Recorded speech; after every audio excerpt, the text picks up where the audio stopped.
ની વાત કરવાના છે.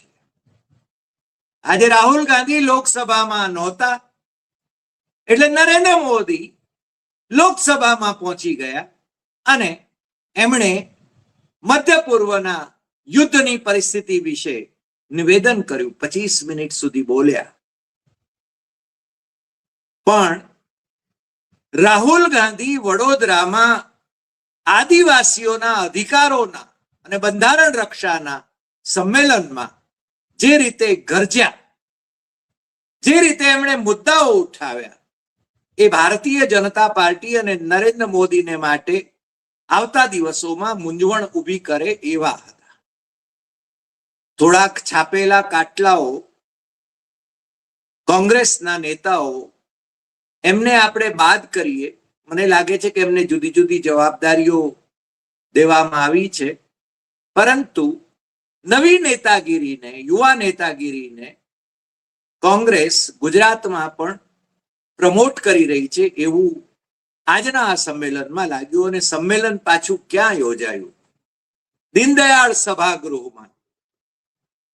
તમને ખ્યાલ છે કે દીનદયાળ ઉપાધ્યાય એ જનસંઘના સંસ્થાપક મહામંત્રી, આરએસએસના પ્રચારક અને જનસંઘના પાછળથી અધ્યક્ષ બનેલા અને જેમની હત્યા અંદરના જ માણસોએ કરી હતી, એ દીનદયાળ નું નામ અત્યારે ભારતીય જનતા પાર્ટી વટાવે છે. ડોક્ટર શ્યામા પ્રસાદ મુખર્જી અને દીનદયાળ ઉપાધ્યાય. એટલે વડોદરાના દીનદયાળ ઉપાધ્યાય સભાગૃહમાં ખીચોખીચ ભરાયેલા આ સભાખંડ, એમાં રાહુલ ગાંધીએ શરૂઆતમાં જ બિરસા મુંડાજી અને આજે તમને ખ્યાલ છે કે 23મી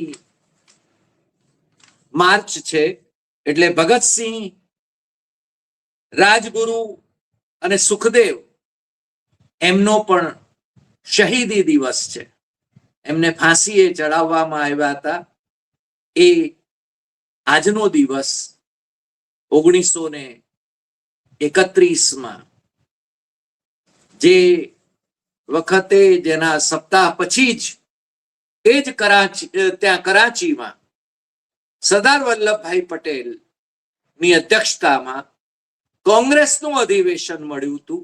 અને એ વખતે ઉહાપો ભારે હતો આખા દેશના યુવા કાર્યકરોમાં. પરંતુ આજે પણ યુવા પેઢી માટે આ ત્રિપુટી એ આદર્શ બની ગઈ છે.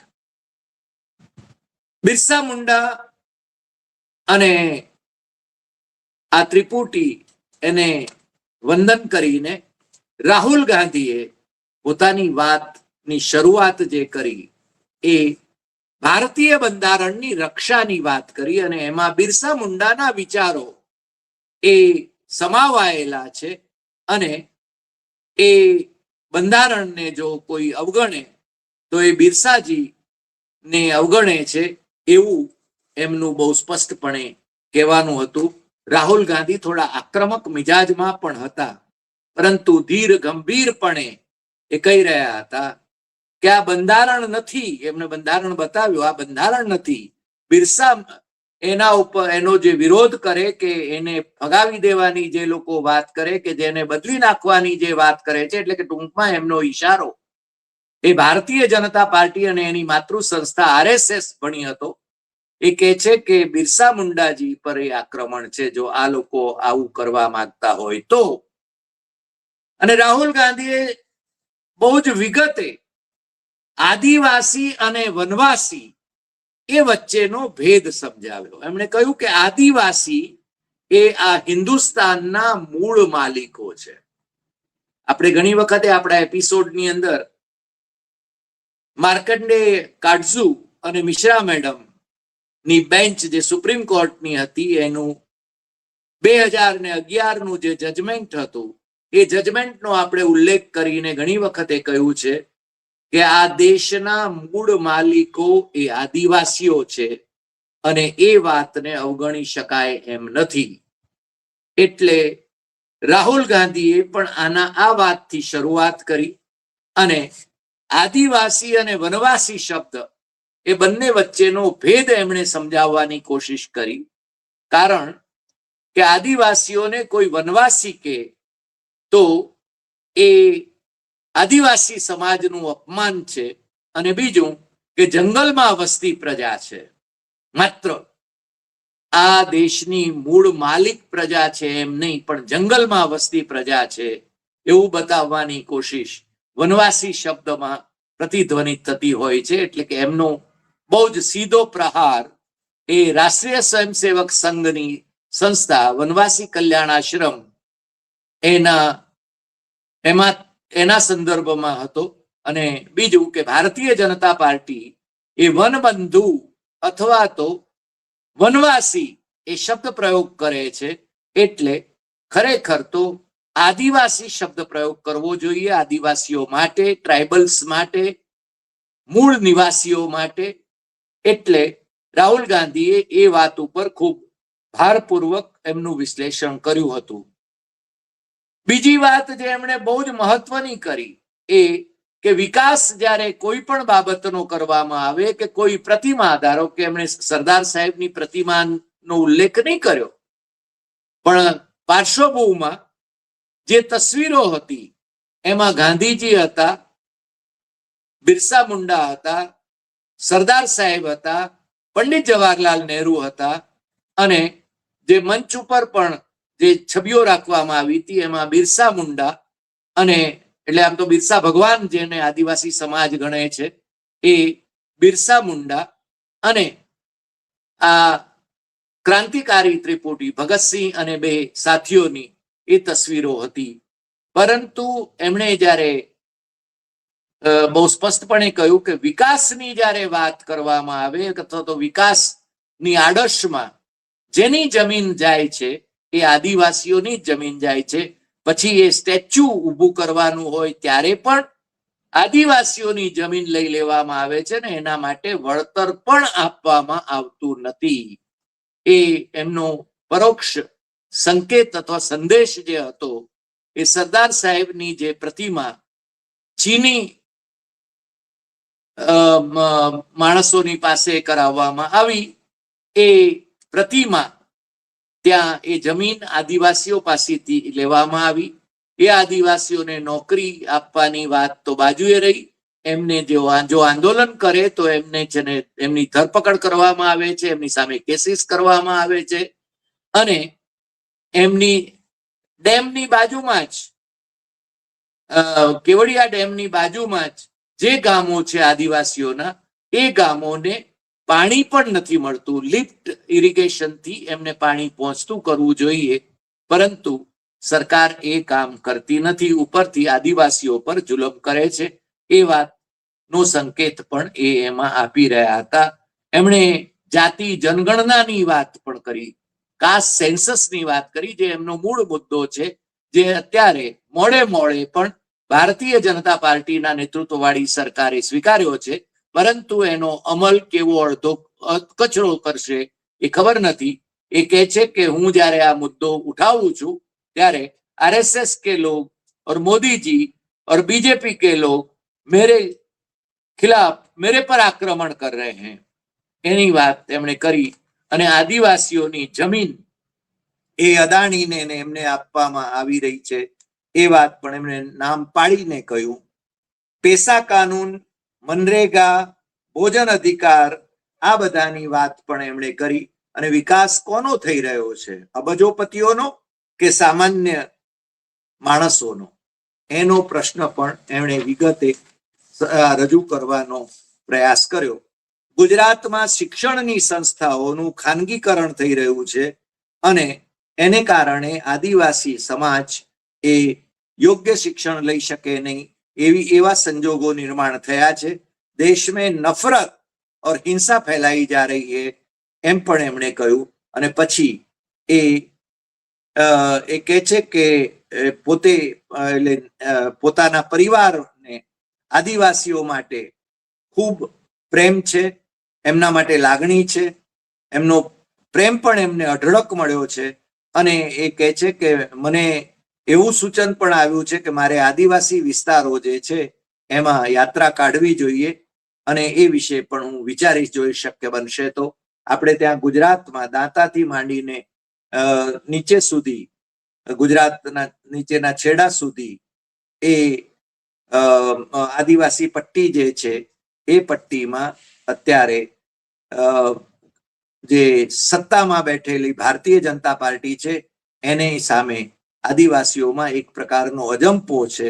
અને એટલા માટે જ્યારે સરકારના મંત્રીઓના રાજીનામા લઈ લીધા અને પાછા નવું પ્રધાનમંડળ રચાયું ભૂપેન્દ્ર પટેલના નેતૃત્વમાં જ, ત્યારે 4 આદિવાસીઓને પ્રધાન બનાવવામાં આવ્યા, પરંતુ આદિવાસીઓને મહત્વના ખાતા અપાતા નથી. એ એટલી જ હકીકત છે. ખરેખર તો આદિવાસી સમાજને કેમ અન્યાય થાય છે એ પાયાનો પ્રશ્ન છે અને એ અવાજ પણ આદિવાસી સમાજમાંથી જ ઉઠવો જોઈએ. પરંતુ જે સત્તા પક્ષમાં છે એ લોકો તો મોઢે તાળા મારીને બેઠા છે. આદિવાસીઓ પર જુલમ આચરવામાં આવે તો પણ.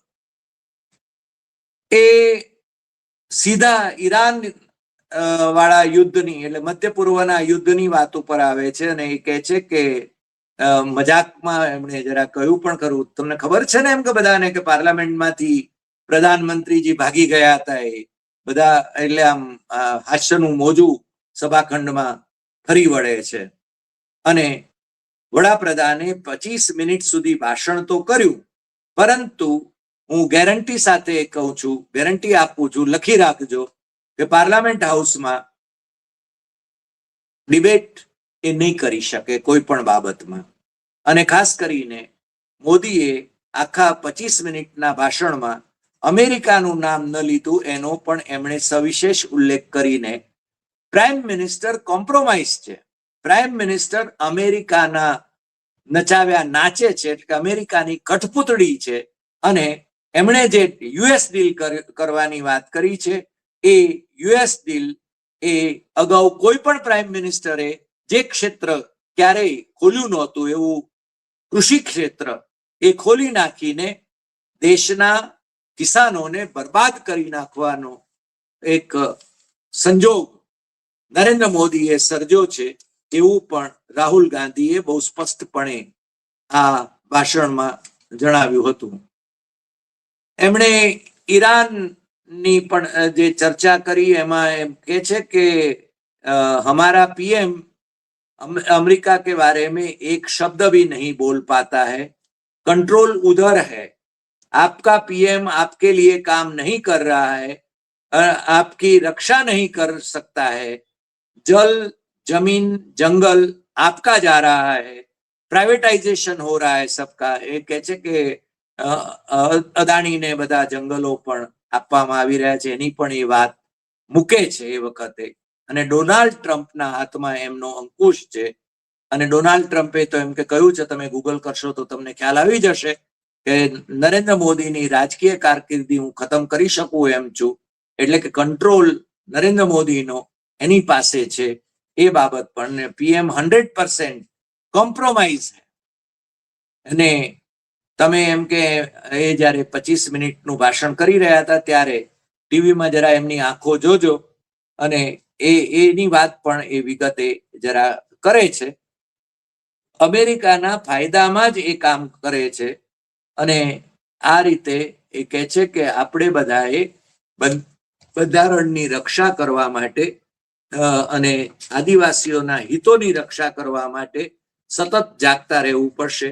મને લાગે છે કે એના જે આદિવાસી સંમેલન એનું જે એના આયોજકોમાંના જે ભાઈ હતા એ પછી કહી રહ્યા હતા કે રાહુલજીએ જ્યારે જે વાત કહી છે એ વાત અંતે તો સાચી પડી છે. કોરોનાને વિશે સાચી પડી છે, ડિમોનિટાઇઝેશન વિશે સાચી પડી છે, બીજી બધી વાતો પણ એમણે ગણાવી. અને હવે જે કહે છે કે આ યુએસ ડીલની જે વાત કરી રહ્યા છે અને અમેરિકાના હિતમાં પ્રાઇમ મિનિસ્ટર કામ કરી રહ્યા છે, એ વાત પણ હવે સાચી પડશે એવી શ્રદ્ધા એમણે વ્યક્ત કરી હતી. અને આ સંમેલન ખરેખર તો વિચાર વહેતો કરવા માટે યોજવામાં આવ્યું. અને રાહુલ ગાંધી કદાચ વધુ ને વધુ સમય માટે ગુજરાત માં આવતા રહેશે એવું લાગી રહ્યું છે, કારણ કે 2027માં ગુજરાતમાં નરેન્દ્ર મોદી અને અમિત શાહના ગુજરાતમાં કોંગ્રેસ પોતાની સરકાર રચશે એવી જાહેરાત એમણે કરી હતી. હવે એના સ્થાનિક જે નેતાઓ છે એ નેતાઓ એમાં એમને સફળતા અપાવે છે કે કેમ એ આવતા દિવસોમાં સ્પષ્ટ થશે, કારણ કે એમની કેટલી સક્રિયતા રહે છે અને એ બીજેપીના ઈશારે કેટલા નાચે છે. મોટા ભાગના જે બીજેપીના એજન્ટ હતા કોંગ્રેસમાં એ લોકો તો ભારતીય જનતા પાર્ટીમાં જોડાઈ ગયા છે. બાકીના કેટલાક હજી પણ સ્લીપર સેલ જેને કહી શકાય એવા કોંગ્રેસમાં હજુ પણ ટકી રહ્યા છે, જે કોંગ્રેસમાં રહીને ભારતીય જનતા પાર્ટીને મદદ કરી રહ્યા છે એવું કહેવામાં જરાય અતિશયોક્તિ નથી. રાહુલ ગાંધીએ પોતે આ બાબતમાં ધ્યાન આપવું જોઈએ અને પેલી જે વાત એમણે હંમેશા કરી છે, લંગડે ઘોડે, રેસ કે ઘોડે અને શાદી કે ઘોડે, આ જે વાત કરે છે એ વાત એમાં છે ને જો એક્શન ન લે અથવા તો યોગ્ય પગલા ન લે અને નવી લીડરશિપ એને જેને ગ્રૂમ ન કરે ત્યાં સુધી ગુજરાતમાં કોંગ્રેસનું કલ્યાણ થાય એવું લાગતું નથી. આજે આટલી વાત. ફરી મળીશું નવા એપિસોડમાં નવા વિષય સાથે. તમને જો આ એપિસોડ ગમ્યો હોય તો સૌથી વધુ શેર કરશો, લાઈક કરશો, કમેન્ટ કરશો અને આપણી YouTube channel doctor Hari Desai સત્યમ એવમ તથ્યમ એ સબસ્ક્રાઇબ કરવા માટે મિત્રોને દેશમાં અને વિદેશમાં જરૂર જણાવશો. નમસ્કાર.